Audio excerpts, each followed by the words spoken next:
Den första som lekte med mig hette Ilse och hon bodde i Berlin.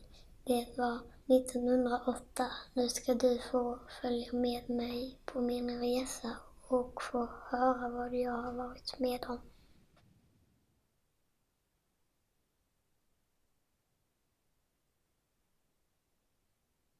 Dockan kom till Sverige under sista delen av andra världskriget. Min mormor var mycket skicklig på att sy kläder och hon skickade kläder till mig och min syster. Dockan kom invirad i kläderna och väl förpackad. Hon låg i denna bädden den var med. Det är ursprungskläderna som den har på sig. Dockan kunde inte gått sönder, men benet var av. Jag hörde hur mamma och pappa pratade om hur de hade brutit av benet för att titta efter så inget var insmugglat i henne. Då har de brutit av benet för att kolla, tänkte jag. Jag tyckte det var kusligt det där med Gestapo. Mormors brev innehöll inte mycket för det lästes ju vid gränsen.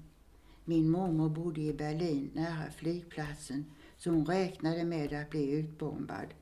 Men huset blev aldrig bombat. Det är det enda huset i kvarteret som står kvar än idag. Det var bara grushögar runt omkring.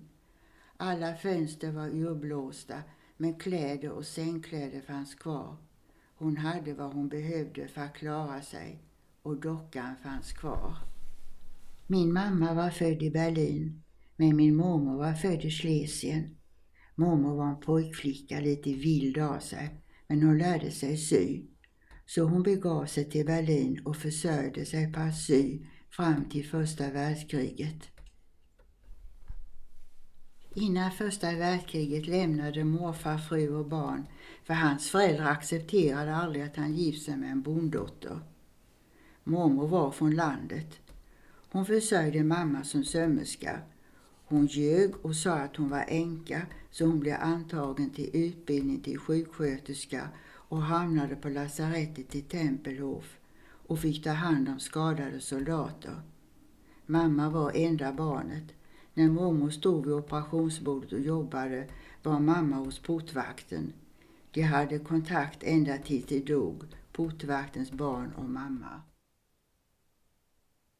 Mamma kom som krigsbarn till Sverige efter första världskriget. Undernärda barn blev uttagna av Röda Korset och skickades hit på ett halvår. Hon hamnade hos familjen Ribbing på Nynäs. På vägen tillbaka gjorde tåget ett uppehåll på stationen i Nässjö och där sprang skolungdomar och kastade in lappar genom fönstren på tåget. De ville ha brevvänner för att bli bättre på tyska språket. Då fick mamma en lapp i knät från Yngve Pohl, min pappa. De var väl 15-16 år så de började brevväxla. Sen var mamma här och hälsade på i 20-årsåldern. De fortsatte brevväxla.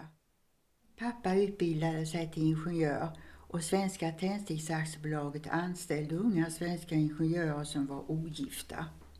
De fick gå igenom en kurs hur man monterade maskinerna och hur man gjorde tändstickor.